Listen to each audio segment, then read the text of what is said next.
And welcome to La Vida Baseball Live. We are here with the Being Guillén boys. Welcome again to another Being Guillén. I don't. If anyone can notice, my dad is officially doing the long hair, slick back look. They're trying different. They're trying different things during quarantine. I shaved. I don't know. I'm running out of ideas. I just asked Ozzie and Ozzie. I will leave my beard on like that till the season starts. Well, wait, you said that out loud. You were just talking in the statement.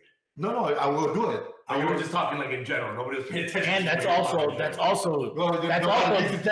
dangerous. You might be wearing it till March of next year. The funny thing about it is nobody listens to Bring This Out anymore. Yeah, because you talk all the time. When I was really? Okay, when I say I want to do it, why not? You know, I just I did it before in Panama for in December a few years ago. And I can do my hair as much as possible because I don't grow that much anymore these days. Well, you don't grow a ton. I know, but I'm saying, but in my beard, I was gonna do no shave beard. Oh, you could do. But I'm saying it would get too long. And the reason, my beard doesn't go that crazy. Like I have to wait because it'll come out in spots. Like patchy. Yeah, so my hair is not that strong. So we have a packed show today for you guys, Being Guillén here on this May 15th. Wow, the time is just passing and it's cruising by. But the first one of the day is Ozzie Guillén. A story came up, which we mentioned on 6ix9ine The Score, that during the Eastern Conference Finals of the 1993 season, Bulls superstar Michael Jordan took a break in his team stay, and he went to New York and traveled to Atlantic City to the infamous casino. That's basically, if you're not familiar with basketball and what happened, basically Michael gambled during the playoffs. Big whoopity-doo. But Ozzie sent MJ a message that one of the reporters recorded, and you sent MJ a message because MJ wouldn't talk to them. Yeah, and then they played it. They played it for MJ, and allegedly MJ laughed and said, "Oh, that's very Ozzie, but it's very true." Do you have any recollection of that story? Because you were like, "Wait, what?" Well, I remember because I read it too, and people saying stuff, but I just got a curse a little bit, like, "Hey, Michael, get you, blee. Don't worry about the pre-media here in Chicago. Just do what you're supposed to do and don't listen to them, because when you are the best, the media try to bring you down. Players got to bring you down. You compete like the way you compete." But if I say that, I don't know if that particular media. Well, let's just say that what you told him was, you said, you could do whatever with your money because it's yours. So tell the people to kiss your... Yeah, kiss you. Yeah. You know what? Whatever you want to do with your money, do with your money. Because gambling, I don't know. I never have a problem. I never gamble for nothing. I don't even play golf. I think when you bet, you only bet when you know you're going to win. Yeah, so when you bet in the casino, that means you bet against the casino. When you bet in your sport, that's a different scenario. But he just went out, have fun, went to go out and spend all his money he have. And I don't know why people criticize him for that. Yeah, and you know what? To kind of end on this, at least from my perspective, is that I don't know when in society that we transition, that we feel, I'm going to say we, I'm going to put myself in the fans, that we feel that we have any right to tell athletes, because they live in the public spotlight, what to do with their money. Mind you, it's his money. He's not doing anything illegal. That people get so upset about the quantity of money that he was gambling, what he was doing. He didn't break any team rules or anything like that. I just don't know when did that happen? Why do we feel that fans can tell people how to live?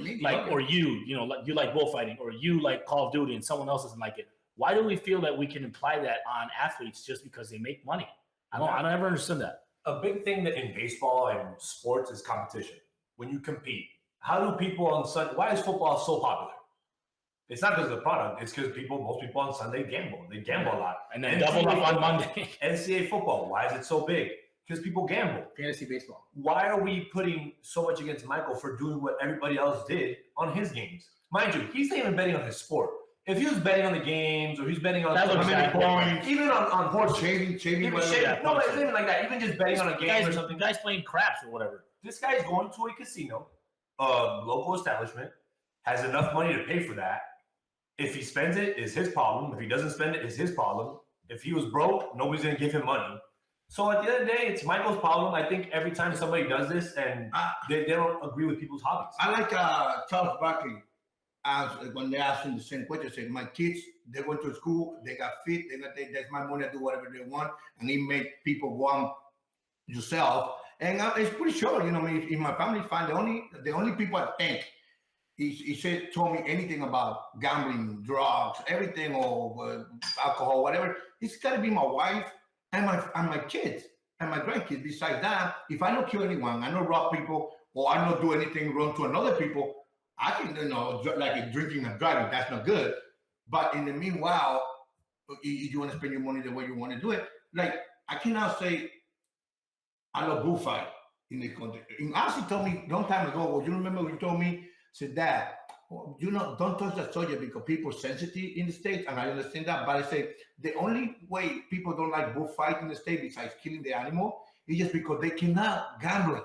If you put bullfighting legally in Vegas, I agree. People will watch bullfighting. Yeah, people watch like they watch guys actually playing poker on TV. Well, that's something that's funny, and I'll touch on it. That's like, that's funny. Someone put in Florida like the new setup for the gambling tables, and I'm like, if you're worried about COVID, I'm like, if you're gambling in this situation, by the way, if you say yourself, you probably might be a little bit. People don't know where that is, by the way. That's in the middle of one of the inner projects of Miami. First off, I don't think they really even speak English when you get to that establishment. So they habla español. That place has probably never stopped working. It's also never stopped working. And another thing, the best part about that whole picture is nobody's wearing gloves. And speaking of that, now we can go money right now. Some people are making it, others aren't. And I know that Blake Snell was a big guy that was talking about specifically money and what's going on. Well, I wanted to touch that upon, like, when you're looking at the subjects. Obviously, if I would have had a problem with any player does something that he's not supposed to be doing. Okay, is he missing practice? Is he missing a game? Is he breaking a team rule? Is he breaking something? And a lot of people, we went 2 weeks ago. Okay, so just let me give you little guys a scenario so you guys can get into the story right now. You guys can give us your comments either on the chat box here on La Vida Baseball Live. Being Guillén, Blake Snell, Trevor Bauer dismissed reports of the season being reopened. So the scenario is this: when this whole COVID-19 thing started to flourish, Major League Baseball Players Association and the owner said, let's come up with a plan, and they had agreed at 50% salary. So the players are going to take 50% of their salary, regardless of the game situation. That's what they had agreed on. Now we're getting closer to the situation. Owners are crying, saying that those numbers don't fit them. They came back and said the players need to take only 25%, not a cut, 25% of their current salary, okay? So players, just like everyone, took the cooler conversation publicly. Mind you, Blake Snell just got done winning a tournament that was hosted by Major League Baseball, and he was praised for being so vocal and being so himself. Such a great guy. Such a great guy by the media. Yet now Blake Snell, okay, makes a comment, says, he never says the league, mind you. Number one, he's not Tony Clark, so he's not speaking for the league. He's speaking for himself. Blake Snell. And he says, hey, man, I don't feel comfortable going out there and playing for this amount of money. And then he gives his reasons. His reason could have been like, I don't feel like playing for that much money because I think I'm not worth it. Now people are getting on Trevor Bauer, who is super vocal, always has been, because now Trevor says, wait, I'm gonna protect Blake. And then what he's saying, so the media's on both these guys. Two things I want to say. Where are the rest of the players that think this? Because everybody's obviously thinking it. And who are we to tell players when and what they have to make? I know that people have a hard time, okay?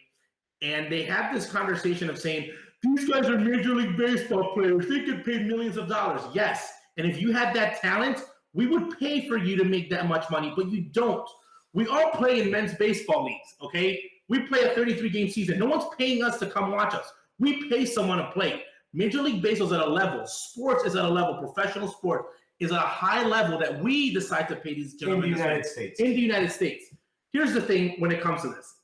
Jerry Reinsdorf, don't like using people in the White Sox, an owner, on the last dance said, when a player signs a contract, okay, too bad you signed it. Don't come back to me saying you want to renegotiate. Even after he told the guy. Even after the guy. I'm just putting Jerry as an example. So now when owners make revenue, do they go back to the player and say, guys, we had a great year. You guys did really good. Let's make money. You know what? It just looks really, really bad on behalf of MLB and their owners. It's unfortunate. Obviously, the cut that they're going to take, that money also gets taxed.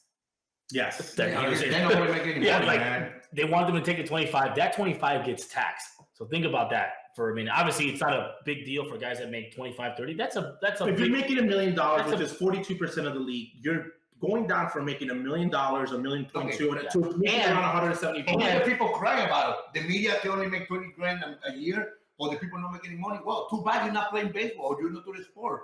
You have to respect the people's opinion. You have to respect they do. And that happened to me with Jerry Reiser and the White Sox. When we went in 2005, I was supposed to have a bump in salary. Then people drive me crazy. They go, oh, you're going to ask for more money? I said, no, I signed a contract for next year. Whatever I sign, you no matter. I say, if I finish last place, they're going to pay me next year. What? And then I stay with the same salary. So basically, before I get to Ozzie, he's saying that the owners should honor their word and honor what they said in the beginning. And it's unfortunate because the people that are going to end up losing, really losing, is the fans.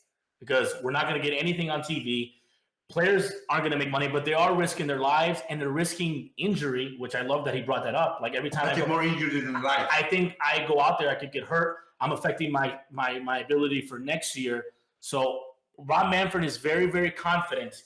He spoke on CNN. He's very, very confident that there will be a season. He said that, before I drop it to Ozzie, he said that Major League Baseball owners would lose $4 billion. So I don't know how I'll touch on that, but I'll touch on that after. Two things. One, it's funny when the whole messenger, people don't like the messenger. When Trevor Bauer said, he's on the dot. And then I read today a tweet from Rogers. Phil Rogers, Ozzie's buddy. He throws a stat at him about his ERA. Yeah, that was mean. Which is, first off, as a reporter, that's how you see the media people don't like when he's a message. They're just trying to go over it. And they don't like the guy. And then another part of that people don't think about. Major League Baseball has already kind of shoved into players, especially, let's go with the pitching side, with this whole, you have to throw 3 batters, get 3 outs. So imagine all those lefties, all those righties who are specialists. You already take a pay cut. Your salary for the next years is going to take a pay cut. And now you're asking for another pay cut. So what are you technically making? At the end of the day, I don't think there'll be a season. I don't think they'll play. Why? Because of the owners. I think Major League Baseball is leaking stuff on purpose, which they're using the agent's theory of let's leak stuff so it's public. So now people think like, oh, the players don't want to play. And that's why they're doing it. They're smart. What do people care if owners don't make $4 billion? Obviously, the owners don't care enough because they're fine. They're holding back. But you're going to tell me that they're going to lose $4 billion on what? Who are they paying? Well, they said, Ozzie, they're saying that ticket sales are 30% of the revenue. Tom Ricketts said of the revenue. Maybe his dad's telling him that because his dad's the owner, the family is, and he's telling Tom that he said it, and Bruce Levine reported this. No, and he didn't ask him, he didn't rebuttal. He said that the ticket sales was 70%. Who said that? Tom Ricketts, owner of the Chicago Cubs. Of the Cubs. He said, so if you close down all those bars outside of Wrigley and all of that square, they'd still be able to survive on ticket sales. On ticket sales, they said 70% of the revenue comes. So the math does not make sense. Why? No, it's not that. Think about this. They're holding on to Chris Bryant and Rizzo. They're going to sign one of them. So they're pretty much basing that contract off of if fans go to the stadium or not. So if I would only believe that, okay, if every stadium in Major League Baseball was selling out, yes, okay, and tickets were $500. Because you're wondering, okay, how does Tampa survive? Here it goes like this. Number one, most ticket sales that happen in Major League Baseball are in the big stadiums are called resale. Right. Meaning somebody bought a ticket at a ticket price, and then the teams don't see that revenue. No. Okay, so that's they make the normal price. They don't make what they're reselling. And they don't make what they're reselling. They're making the normal price of $55 or whatever. It says this ticket was sold for this. So anybody, when you see a ticket in a playoff game that says $600 behind third base, that's not the team's money. No. Okay, the ticket gate is not considering concessions and all that and that. Sometimes those are even split. By the way, so 70%, when you do the math, okay, and then the part is I can Google statistics on any business in the United States. And it's saying from the year 2006 to 2017, it says revenue has been between 25 to 30%, according to the stat. So where did the Cubs get the 70%? Something small that's going to be a big problem. I think Rob Manfred, I will call that Rob Manfred. This is his last year as commissioner. If he doesn't, do you think he gets fired? I think he gets fired regardless. So the owners can fire Manfred, right? Yes. Regardless. Why? Now you gave players a number in your head. So if these guys are losing $4 billion, how about in a year or the year after that when they're gaining that $4 billion? These players are going to fight that in the CBA. Well, Why? Scott Boras is going to have, by the way, every time they make, Scott Boras is writing this down. The part about that you're talking about the CBA and money is, and they're talking about winning and losing. And people are getting mad, okay? If your boss the reason that players get to make that much salary is because their bosses are making that much money. So this is what you're worth to that company. If you find out that your boss is making 1,000% revenue and you're getting paid like 4%, your statistical value. So that's why baseball and sports teams, that's why they get to make that much. Like, yeah, I'll pay you $30 million. And that's why they're the Yankees, the Boston Red Sox. Correct. Can I also say this? Everyone's like, I feel horrible for Rob Manfred. I mean, what a year. Not only the Astros scandal, the Red Sox, Corona, like this. What are the fans saying? Tell us, anybody saying anything? Anybody bringing up some action? No, they're just saying that obviously they want to see, and we've been seeing it, all week. The fans just want to see games. They don't really have a side. You want to see games? KBO baseball. Yeah, they don't want a side to pick on. They just want to see games. But we speak to players directly. Players, the ones at least we speak to, they don't want to play for the 25% cut. They want them to honor what they said before. And it's unfortunate because, like I said before, we're the only ones that are going to lose. And if there's no MLB season, a lot of people get affected by it. Not a lot of TV people get affected by it. And there might not be any people working the concessions, but there's a lot of people that benefit from these leagues. Wow. A lot of people. Even like the camera guy that works at NBC. When we talk about baseball salary, we just talk about owners and players. But we're not talking about the vendors, the people working in TV, the hotels guys. Right. There's so many people involved behind the scene. It's unreal about the problem we're going to have. Every time we talk about, player strikes and problems like this, people think about players, about parking lot guys, security people. Yeah, literally everyone. Front office people, it's so many people involved. Well, that's the part when you're talking about that is there's teams firing people right now. So you not only want players to save money. So not only do you want to get... Well, how much money are you going to save? That's $25,000. No, that's because at the end of the year, when you put your value in for the team, you drop it. In their mind, honestly, not saying anything, it's smart. But the thing is, why don't they leak that information out? Why are the Miami Marlins firing people? Why are the Baltimore Orioles firing people? And that's not leaking. And another thing that I don't get is why in these meetings with Major League Baseball and the Players Association, why are the only two owners to make it Colorado and the Pirates? They don't have they much smarter because they want that's the paper they're going to show, like, oh, this is how much we made. The thing is that finally, I think players are all able to connect. And something I talked about last is players can all connect. Why? Because they all have Twitter. They might not talk to each other. I saw that they have representatives. I thought it was like Scherzer and like two other guys. But they're not big. So I'm going to say something about the CBA. And Miguel Rojas I'm going to critique. So I sent a tweet out, okay, when they named everybody, and it was all non-Latino players. And I wrote and said, I hope that there's Latino representation. Miguel Cabrera, who's probably him and Pujols are probably the biggest names, Nelson Cruz representing their countries, wrote me and said, yes, we have somebody. And players wrote me directly and said, Miguel Rojas was there. So awesome. That showed me one thing. And I am a corporate and I'm guilty of doing this. I've called these players weak. I call it the Marshmallow League. I said that they don't have the strength that the union had in the 1990s, in the 80s. I take all that back. I think that they've underestimated. I think they underestimated the players, and now they're coming back. And I think the players have come back and said, I think now they're stronger now than they were a couple weeks ago. There's more money involved. Yeah, and this leads to other things because now there's stories about the WBC like unofficially canceled, and so that was a story. This is all like a domino effect. So the WBC for 2021 was supposed to be played this year during the time of spring training. A couple of things have happened. The teams cannot at this moment. The qualifiers were going to be played at that time. They were not able to play them. So right now, of course, you got the 4 big teams that usually make it, but there's a couple teams out there that are not able to say who's going to make it.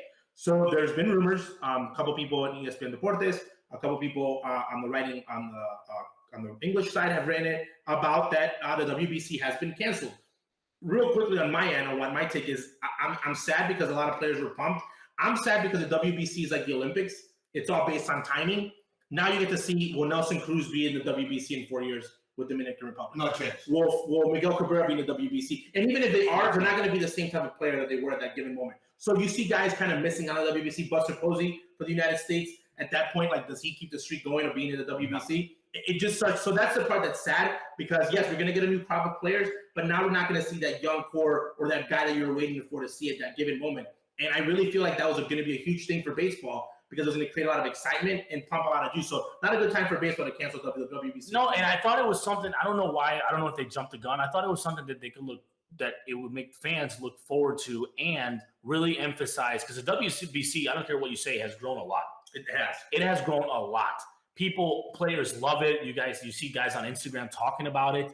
I know that Ozzie was mentioned about possibly being a manager for Venezuela. There's a ton of excitement, and the fact that it unofficially leaked from really good sources, Enrique Rojas, Bob Nightingale, these guys are credible sources. And it's unfortunate because it says 2021 is a possibility. If not, it would be 2023. Even what's happening in the season, 1 or 2 years for these guys is a big deal. 28 to 30, not playing. That would change the outlook of the tournament, outlook of the teams. And again, the fans are the ones that loses, because I know especially Latino fans, I don't know about the United States, they have gotten behind it a lot more, but Latino countries are all about the WBC. Oh my God, yeah. All about the WBC. So I think this pandemic, the one thing going to the Classic, going to the CBA, the teams right now, and this is part of your job where you were working in Mexico, but Venezuela, Colombia, Dominican, everybody needs to get their things together for them to have a season. Because I feel like this is the biggest opportunity where there's a weakness in one place. I think that this is a huge opportunity, like the KBO has taken, to grow your league and maybe not become Major League Baseball, but make it a viable option. The quality of play, and make it a viable option. Yeah, because he's saying that a lot of guys, I know that guys even contacted Osnate are saying like, hey, I'm going to get like 50 at bats this year. Can you get me in Colombia? So these winter ball rosters should be more heavy, stronger. Even Ronald Acuna and these guys are saying, I think if Ronald Acuna ever plays for Venezuela, this is his best chance. Okay, besides that, I hope they give them permission to do that, because that's the thing, though. Permission. They're in the middle of an argument with the CBA. No, but permission about playing winter league. I give you a salary $100 million, and you say, if you be hurt in Venezuela or Puerto Rico, I have to pay you. Actually, that's insurance. But that's the problem. The insurance will pay you. It's more about the time off the field. Yeah, but okay, I'm going to pay you, or the insurance will pay you, but I'm going to lose you to be a big part of my team for years to come. Yeah. That's why you have to be careful. And just like that is the reason why we're not going to have baseball this year, I think, because owners. Do you think the Yankees owner? Why? Because they don't want to use those guys. Let me explain. I think going to be baseball just because. Let me explain. Okay, but before you get into that, so what if Mookie Betts? The Dodgers made a huge trade for him in the offseason. They traded 3 top prospects to the Boston. If there's no season, Mookie Betts is a free agent. The White Sox picked up Gio Gonzalez. Yoenis Cespedes, big year for him coming up right now. Big free agent year. He's 30, whatever. He's trying to sign another contract. If he doesn't play, there's so many guys affected by this, and teams. I think everyone. Well, I think it's affected. Okay, let's be honest. So we'll say it. He's not getting paid. Right, by NBC. And he don't get paid. So media, I understand where the media's coming from, because they're probably scared that they're going to get canned. Reporters, they're going to get canned. I feel for the people. And I always have. It's the only reason that I root for teams is because when teams do better, the vendors, and the people in the stadium do better, and then the front office people, not the top guys. I'm talking about the interns, the people that are working, the people that are like me, they make normal money. Because right now you're like, I'm the designer in the marketing department, and I'm an in-game designer. And now you're a cost instead of something that's valuable. So I can see you getting released and let go. So those are the people that I feel for. And I feel for the people that are vendors, people that have, I'm thinking about right now, the Vertucci family, they own the patio. Like that. No, I mean, that's a family business. I think more than that, you can look part of stadiums become part of the community. If you go to Wrigley, if you go to White Sox Park, if you go to Marlins, if you go to Baltimore, every time you go, it's like just him talking about it just makes me sad. No, but the area around it is always makes money off of it. Either parking lot, anything, food, restaurants. For example, let's put it just because we're in Chicago, the Bridgeport area, or the North Side area. Not only that, those people, they're waiting for that summer. Why? Because in Chicago, for example, it's a cold place. People go outside. If you have a patio deck or something like that, you make a lot more money. And most times, that makes all the money for the year. It does. All those little stuff, all those small shops, convenience stores. It's a very, very big. My friend from Grandstand. Yep. You're absolutely right. Even the guy when I park my car to go to do my show the TV show, the post-game pregame Oh, show. he's losing $50 a month. He's losing $50 a week because I give him No more tips. every day. Well, this is the part, Ozzie, I like that you're talking about that. Like, I know guys that drive Uber that their I wanna Uber, do it. you know what I'm saying? Their calendars are on I baseball. want to do it with only. No, I'm saying, Do it for a day. No, but I'm saying, their I know, calendar- by the way, I know Major League Baseball players right now that are doing that. I'm gonna do do that, that. but I'm talking about Uber, like regular Uber, Lyft. I'm talking about rideshare. And I said Uber, Lyft. I'm throwing all you guys at rideshare. That they literally go to sporting events, okay, and they park by the sporting event, and that's their calendar. Like, I'm only working games or I'm only working concerts as a way to pay for, you know. So the economic effect, the trickle down effect, okay, and the part I've said this since day one, and owners don't hate me. I know you guys are probably not going to hire me anyways, but don't hate me. I said that this year as a business owner, you had to take a wash. Yep. And why did I say that? Because a lot of guys that I follow on social media who are business owners, were out there talking about the economy, said this year we're taking a wash. Means if we are 500, if we make no money, but we don't lose money, it was a good year. So I think for owners right now, in order to keep the guys on the field and keep you're thinking about 2-3 years on the road, you don't take a loss. See, one thing about that I find very interesting, you got to separate the teams, the Yankees and like the Red Sox and then the rest of the. Should we make a poll on that, by the way? Like, where do teams Where do you live? stand? Like, where do you live? Because there's people that are confused. Like the White Sox, they think they're more Red Sox, but I see them and I think they're more Milwaukee. yeah. They're more Milwaukee. Yeah, they're not the Cubs. One They're on thing- the other side. One thing that people don't realize is that if I was the owner of the Pittsburgh Pirates right now, or the Baltimore Orioles, Cancel the or the season, White right? Sox, or the Kansas City Royals, not even that, the hell with the season. I would be calling all my season ticket holders. I would be like, hey, you have tickets for next year. Why? Because you live off those people. Those are your Oh, families. like you don't have to buy You 2020. know how far it's going to go if you're a Pittsburgh Pirate diehard fan, season ticket holder, Oh, yeah. and they're like, hey, don't worry. For next year, you have your tickets guaranteed, which they should already get for being a Pirates fan. Real Madrid did that. But they should do that. Why? You're going to lose money. As an owner this year, you're going to lose either $1 million or $1 billion. But next year, you're going to make that back. Why? Because people are going to go back to the streets. The economy is going to go up. It has to go up at some point. So why not help your community for a little bit? Take a beat. Why? Because you can take a beating. You have all this money. And then be a better face of the community in that sense. I think it would help them out a lot. You know what this reminds me of is that, and I watched a show on MLB Network I really hope this is a big, how the NBA is handling it. I think Adam Silver's doing a great job. This is very, very important. What's the narrative? Are the owners to blame? Are the players to blame? Because this is going to affect fans about being upset with their team. Who's going to be a who? Yeah, because how you treat your fan base is going to be a big deal. Like, fans are very fickle. They get very upset very quickly. They're still mad about 94. Exactly. The And they will boycott. I'm going to make fun of this. Right. White Sox fans and Expos fans think that they were going to win the World Series, And that leads- because they were leading the division. And that leads to a question. Somebody has a question for you leading to that 94. Quick answer. Who do you believe was better, the 05 White Sox or the 94 White Sox? Oh my God! First of all, who asked that dumb I question? really So- hope they say the 05 White Sox. Oh, fine, because I think to me, got Yeah, they're to the first place from the beginning to all the way to the end. Okay, and if you ask me who was better, 05, but who had more talent on their team, I would say the 94. And 94 team got more talent. Yeah, by the way, talent is not a team. Oh, well, I'm saying That's true. talent. we just never know if the 94. By the way, If you go man for man, that 94 Okay, team but I'm was going to do loaded. this. And if I go by White Sox history, they would have choked in August or September. We They don't would know. have had an injury. No, what do you mean you don't know? But- Mathematically speaking, data-wise, the White Sox, That's other than, a fact. it's a fact. Other than the 2005 season, they usually tend to choke. That's why the winning ugly years, the only year they Happened did to it Robin. the other way around. It happened in 08. Their Happened best to Robin. player. No, it happened to Robin after when my dad left. It happened to Robin too. Yeah, So it happened there's your answer. You were asking. Did you I think about picked that though? the Okay, so when you 05 guys were in the meeting, fans, you're not gonna hate them more or like them more. Be honest. You guys were in the Be meeting. honest, You yeah. guys were in the meeting. There's Frank. There's Robin. Here comes Jerry. Everybody's there. Did you guys, when you guys were thinking about striking, did you guys ever say, "Oh man, we're gonna hurt the fans"? No, I just, I remember for a fact, this is a fact. That's cold-blooded, man. I never see Jerry Lansdorf in the clubhouse. Maybe when the team win, go around, we want to meet somebody. That's it. Never around the clubhouse. Good for Jerry. Okay? He come and have a meeting with us in the training room, and Jack McDowell was the biggest. He was a spokesperson. Well, like The biggest voice. I was the biggest voice in that particular time. He said, "Let me take over." Okay. Jerry said, "If you strike, it's not going to be World Series." And I remember we just everybody like relief. We make a fun. He won. You guys. He blew. You guys. He said, it's not going to be World Series, guys. We need to deal with you guys. But Dunfair was on it. But I think it was Dunfair, Jerry Rice. Jerry know every move they're going to do during the strike.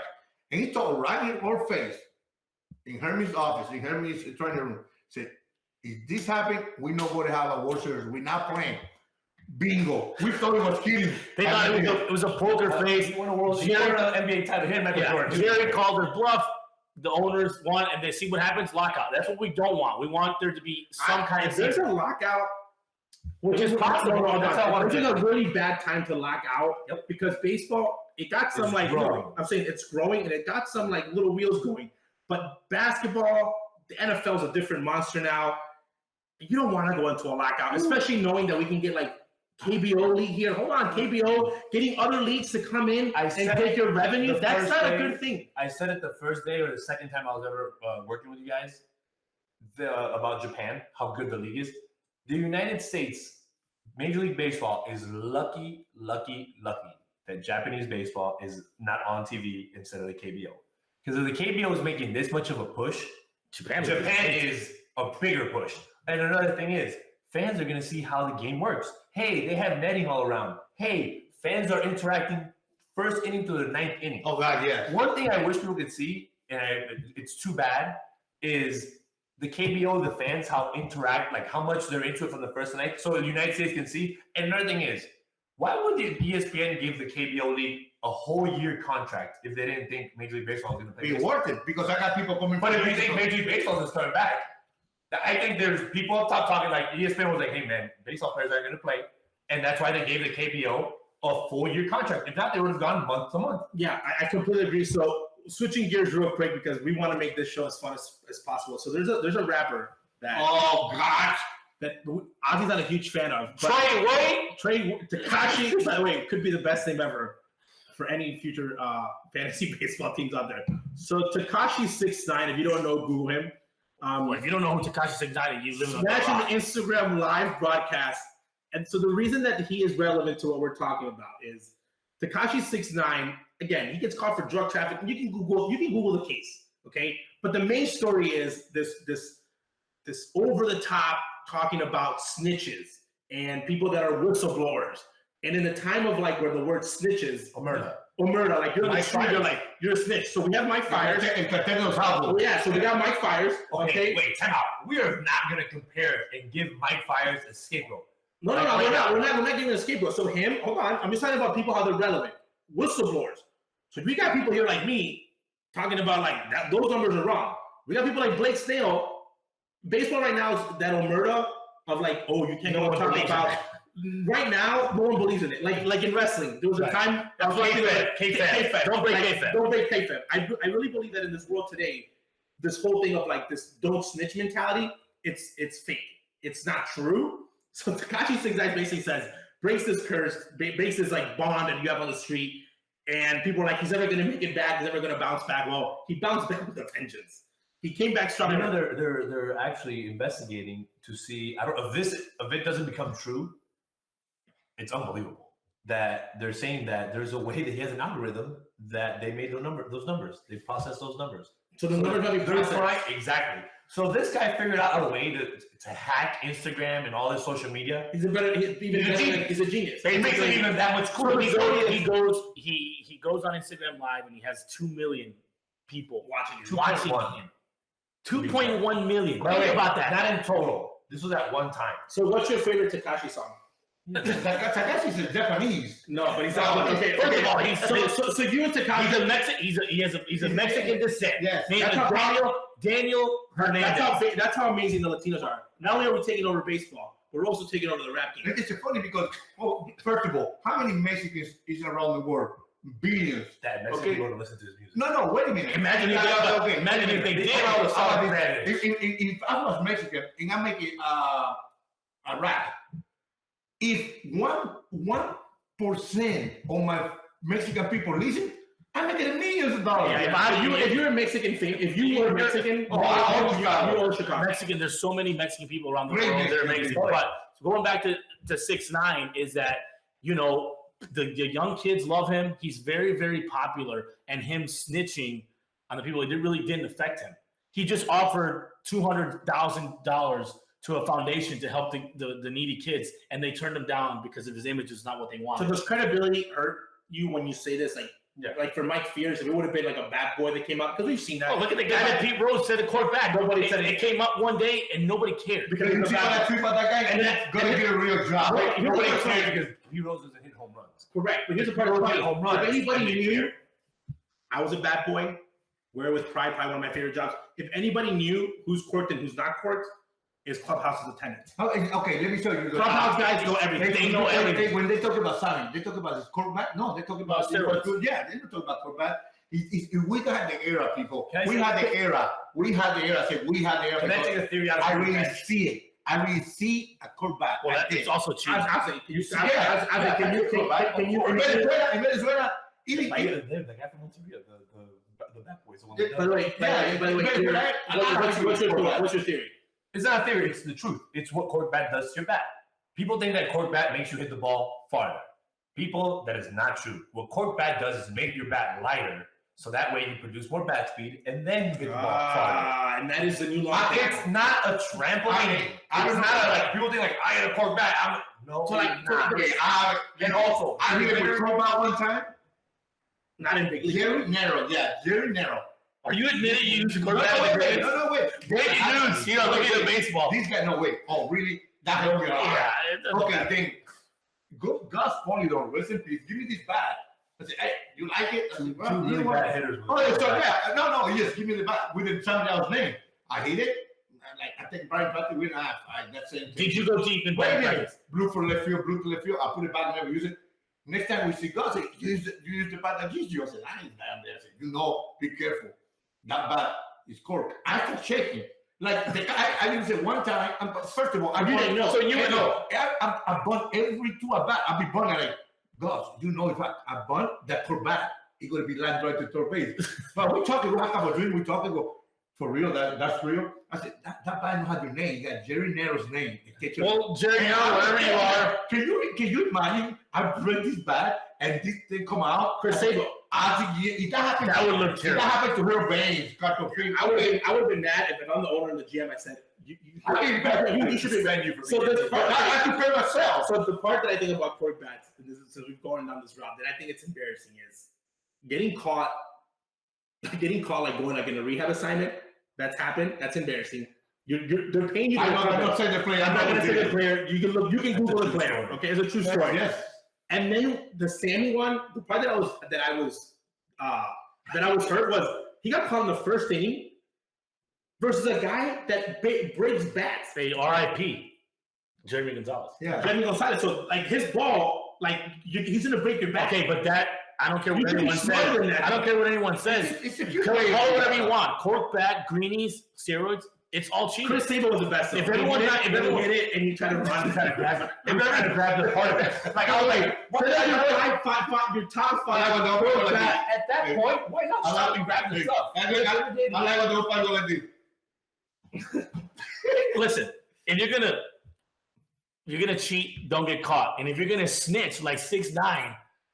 It worked like him. I don't know. They're protecting him. Can we do 30 for 30 on the day? Because I remember being a kid and this bike. So Jose can take us a snitch. You label him a snitch. I don't think you're snitching when you're saying the truth. Yeah. So exactly. So I don't understand. I don't think it's snitching.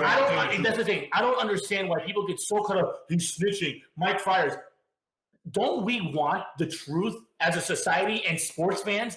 We give you the truth. Canseco says the truth, and then you blackball him. And now he's on Twitter talking about trying to charge $10 to meet people. like, why are you guys so upset when someone tells the truth, but yet you want truth? Why? Wait a minute. And someone that can speak from that from experience. My only advice I give this man here is a mantra. So listen, kid, when you're gonna talk to people, don't ever be honest. Don't ever tell the truth. So you know why? Because it gotta cost you a lot on your life. There's your business book right there. That's it. How to navigate life. So everyone there that's saying, everyone there, somebody gonna be hurt. Somebody gonna hurt his feelings. Somebody gonna disagree with you, and that guy can you have a wife. Your life. How do I look, honey? Yeah, and say you look terrible. Moral of the story is they're telling everybody, be honest, tell the truth. We want to hear the truth. No, you don't. All you guys want to do is hear what you want.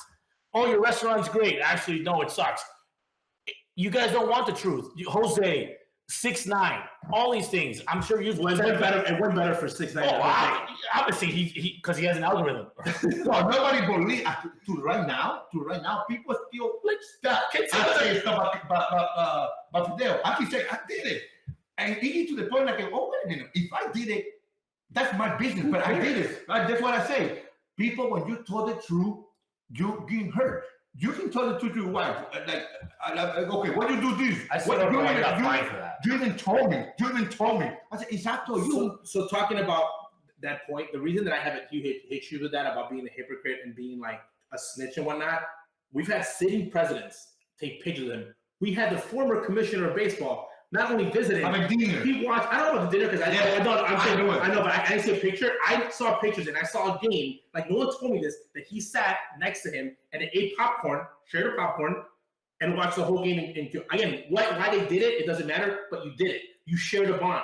You know, Jimmy Carter was there. So that's the part that I was like, wait a minute. So we have people in the league that lead this and they can say this, but this guy can't do you know, this. realize Jimmy Carter hangs out. Well, used to hang out in every socialist country, and then he came So here. yeah, but then it comes back to this. Blake Snell, like Blake, what baseball players, guys, be vocal. We want you guys to say this. We want to say that. So now you're in trouble. you say you're in trouble. Yes, I'm going from Tim Anderson, To answer your question, okay, all the way to all these players. All these players are like, yeah, I don't feel like this is right. This is good. All the people that hate on this unwritten rules, all these young players, there was stuff when I played, and I didn't play in the big league level. I was like, this is the dumbest unwritten rule ever. For example, stealing with a lead, do a job of getting out, hold the runner on. I think it's the dumbest rule. I'm like, slaughter them, steal all the time. You want to hear a funny story? If I would have said that as a player, if I would have ran, then I wouldn't have hit somebody. They would have been like, you're bad. But I never understood. So I agree. Now players that want to be vocal and be more like, hey, tell us how you feel. We hate them for it. This is the first argument I ever got to in minor league coaching. We're down 7-2. My guy gets on. I'm like, hey, go. That's only a 5-run lead. No. I'm down. You're down. I don't care if I'm 15-1, 15-0. Someone got mad at I'm him. gonna check.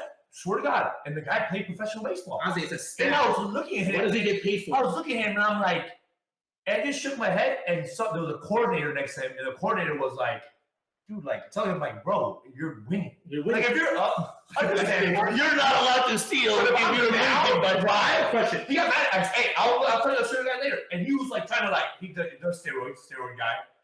Hey, he started talking to me. I'm like, hey man. I was like, you we'll be outside, but like think. But then his coordinator came to the told him, I was like, dude, Okay, what do you get paid for? to win games. As a player? What stats. Okay, so I'm at first base.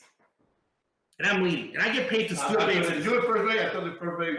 No, go back. Okay, but if I get paid, do you think that there's a same between 50, 49 stolen bases and 50? No, Yes. Okay, so then that one game, Especially in the heart. okay, Right in the heart. especially that, no, you know why? Because Acuna can't be 40-40 because maybe one of those games Acuna was up by 5 runs and he couldn't fight. You know who said that? You know who said that? Alfonso Soriano. Soriano couldn't run. How does Ricky Henderson become the greatest big stealer of all time? Ricky stole 10-1. Ricky was stealing 10, 11-1. And they said Ricky did not care. Ricky get thrown. I'm playing for me. I'm playing for me. Nigel Morgan did that. He's like, I get paid for stealing. That's why him and Volstad with the Marlins gets hit. They were losing. He steals. They're talking to him. He doesn't do anything. Then they drill him. He goes to fight. And then after that, Nigel Morgan kept stealing 11-0. The only thing is, nobody hit him after that. But there's a part for the pitcher. Your team's down 7-0, and you just gave me a meatball. Yeah. You just served me a nice little meatball, and I took you deep. They paid you to get me out. What to me? It's the same thing when you get mad, you're up 7-0 and somebody takes a 3-0 hack. Who cares? That's what it happens in our men's league. Albert Bell told me one thing, and they want to take me out and say, hey, Speaking of quarterbacks, we're losing like 11-0 or something, 11-2, and they're going to give me a break, and they take me out of the game. Albert Bell went to the locker room and said, listen, he called me, hey, don't let the manager do that to you. I said, what do you mean? We're in the 6th inning. What's this? I said, okay, you're facing the best players they have, the starter. They're going to take you out when they're going to bring the easy guys. The easy guy to get. You might get there with bases loaded and you got a couple RBI. Since that day, I said, no, you don't want to play me? Don't start me in the game. Correct. Since that day, Albert Bell never take himself out. I said, no. How many home runs? I told Ozzie, Ramirez, I said, I'm playing. By the way, let's Google it. I'm going to look at the stats. I bet you Albert Bell has 75 home runs to 100 home runs. Off nobody's. I was like, just random guys. Yeah. That's what Barry Bonds said. Hey, we always go for the low-hanging fruit. Miguel Cabrera, That's what he say. Hey, what was the difference between that's not going for 3,000 hits? Why it's hard to hit home runs? Why bullpens now? When it's 10 to nothing, I'll never forget the Marlins were losing like 12 to nothing, and they were facing an American League team. Had never seen Tyrone Guerrero. It was like the first year. This guy's throwing 102 miles an hour. First pitch he throws, this guy went to ambush, almost killed everybody in the dugout. It was impressive because it's 12-0, and you see the difference in quality of pitching now and with all that. It's impressive. Moral of the story is society is just sensitive all around. You can't tell the truth because if you tell the truth, you're in trouble. So all you want to hear is what you want to hear because, like we've seen in the past, Trevor Bauer, Blake Snell, the messenger. Well, they don't like the message. They don't like, and if you don't express yourself the way that the people want you to express themselves, they get upset. If you say something that they don't like, they get upset. MLB does a horrible job of marketing guys, but yet they don't want them to speak. Tony, they basically want guys to shut up and dribble. How many times I say Major League Baseball need an interpreter? I got in trouble. How many times I say quit the DH? Every time we play National League, I say, and by the way, did you see Felipe lose and his boy? Yeah. I'm like, this guy, why are pitchers hitting? But I'm saying the strategy, when we talked about the strategy, that's like, it's dumb having the pitcher hit. Why? I'll never pitch the guy in the eighth hole. Okay, then I will say all this and stuff. And they're going to bunt every time. But we say all this stuff, but we watch the wrong message, the wrong guy. I say that all the time. I get in trouble so much because I say, we need interpreter. We need interpreter. What do we need interpreter? Why? For Latino. Yeah. Oh my God, the Major League Baseball only. I said, why do we have interpreter for Japanese players and Korean players, and we don't have for Latino? You're we absolutely have Latino players. Absolutely I'm in trouble. We can't get in trouble with anybody. They go, wait a minute. You tend to get in trouble a lot. What's the difference? No, because I told the truth. What I'm saying though, but that's been your model. The model is that when Roberto Clemente, was a guy that was very vocal. Jackie Robinson was vocal in a different way. Guys in this game, Reggie Jackson, guys that have been big. Now Trevor Bauer. Trevor Bauer is a guy that right now. Kurt Flood. Nobody talks about it, but guys that were saying, wait a minute, whoa. The biggest reason, okay, there's an article being written by Sports Illustrated that tells the story of a man named Scott Boras. Scott Boras is the second baseman in the minor leagues. Yes. Okay, and he put himself through law school. He's been saying all this stuff that's happening now 10 years since he was playing. He was saying players need rights, and he was vocal about it. What did he do? Made himself the best agent. So when you're vocal about it, Trevor Bauer made it great. Imagine if you were working at a workplace and you're working 12-hour days and they're paying you pennies on the dollars. This is their job. What he said about the tweet about the paint. One thing that people don't realize if is Verlander said that, everybody go, wow. See, but that's what's funny. Verlander went to Old Dominion, was a regular student.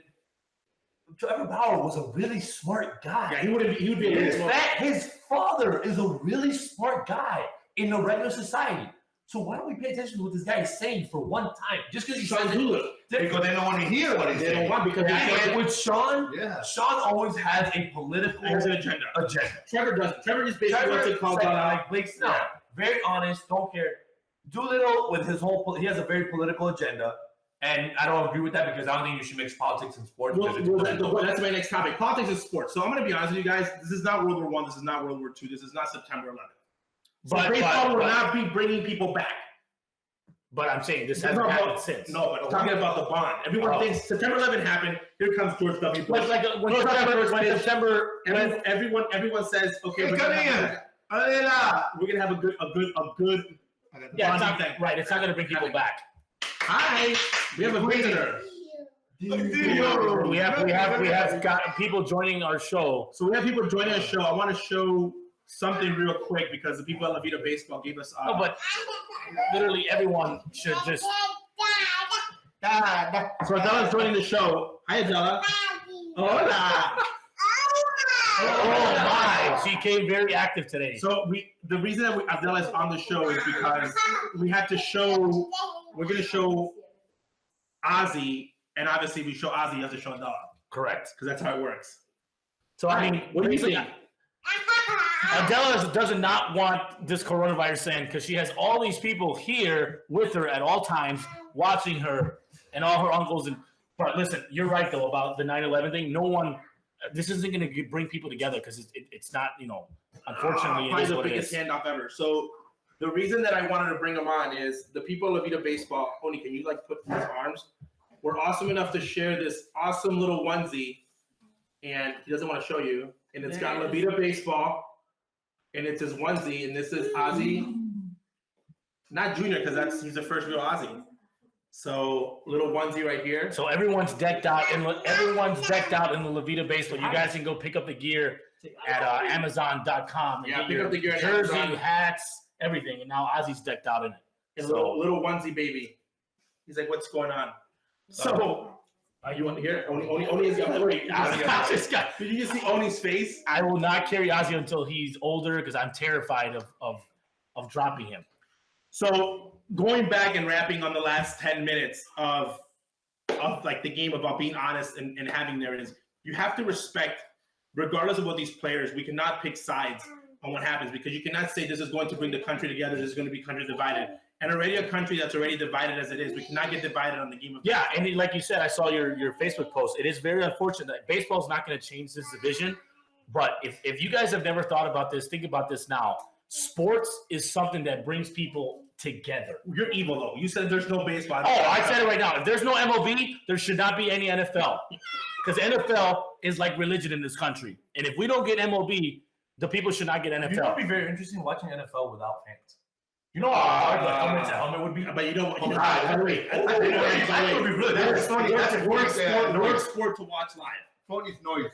I will tell you this. I'm a big MMA fan, and I've been watching the UFC fights, and it's awesome without fans because, one, you can actually hear when people hit each Oh other. my God, you're crazy. And then, two, you can hear the people coaching, so you can hear what they're saying. Yeah, so worst, but one guy says to watch live. It's Walter Payton to me in 06, 85, 86 to watch a game behind the line. And Coach Dick was the coach. And I see those helmets hit each other for the first time in my life. I was like, oh my God, what is this? And I hear Dick cursing to those people like that. The kids say, oh my God. He told Russa, talk to me. I'm punching on the nose. The only one here that played football out of our whole family, talk about, is Ozzie. Because I tried to play football for a week. He got scared. My fingers got crushed in between the helmets and never played football again. So even I love basketball. I love basketball. I played it throughout, still playing it, trying to. And my dad told me, hey man, you don't see any short Mexicans in the NBA. Go play baseball. So like I was saying, we need sports back. Why? Because sports brings people together. It's a part of normal life. And that's what we need. But how do you feel about, okay, so this is a problem. I'm going to play devil's advocate. So there's a low testing. And again, I'm just saying this, I'm reading there. I'm really confused about this whole thing.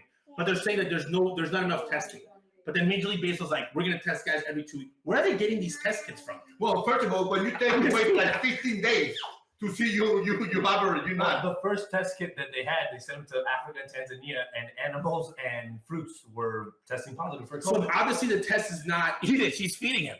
So the test was not. These are all healthy snacks, by the way. So here's the part of something that I was thinking about very like. So imagine like 5 years from now, but we go back to playing, okay? And then you test positive for COVID, and it affects your lungs, and then the only way you can get better is by giving you steroids. Wow. And then 5 years from now, somebody's just I did see that Snell said I'll get COVID. If you have a thyroid problem or cancer in Major League Baseball, you are allowed to take steroids. Yes. For example, Scott Schoenweiss, Mike Lowell, John Lester are all guys who were able to take. Why? Because they had a problem. But the thing is, they're allowed to keep taking it after their cancer process. So that's the thing that people don't really realize about it. Or like, how are players like going back to steroids? Major League Baseball players don't. So is someone like Anthony Rizzo scared to come back and play? I'm just wondering. Yes, he had cancer. Wow. Well, I'm saying we have 6 minutes left, and again, I wanna send my best wishes. We've had Jim Edmonds survive. Good for Jim. But Art Howe, the best manager, but the worst actor they picked to play him in Moneyball. The only reason I don't like Moneyball, Michael Seymour Hoffman. the only reason I don't like Moneyball is because of the way they portrayed Art Howe. Don't like it. But I love Art Howe. He's a great manager. Great man. Baseball guy. But he has, I'm going to say COVID-19. I said Rona. And people heard me. Yeah. Phil Rogers like, Rona. He said, Ozzie's like, hey, you got that Rona? And Phil Rogers goes, Rona sounds like an STD that you get. No, wait a minute. He's right there. I look around. He's next to me. Go, hey, bro. What does that mean? What is I that? have a question. Why is Phil Rogers in everybody's life? Wait. I wanted to be cool. Hey, Phil Rogers, coming from Ozzie, who's never met you, I know they met you. Get a life. I'm 35 years old. I'm going through a midlife crisis. I wanted to sound cool, and I see Rona. No, I swear to God, I called him. I said, "You got the Rona? What is this?" You go, look, my dad has to pretend. My dad has to pretend that he likes Adela's vegetable chip. You know what I like about Adela? She's the first one I I told keep you, this guy quiet. I told you, Mom. I told Sarah. I told Ho. I told everyone in my house everything healthy.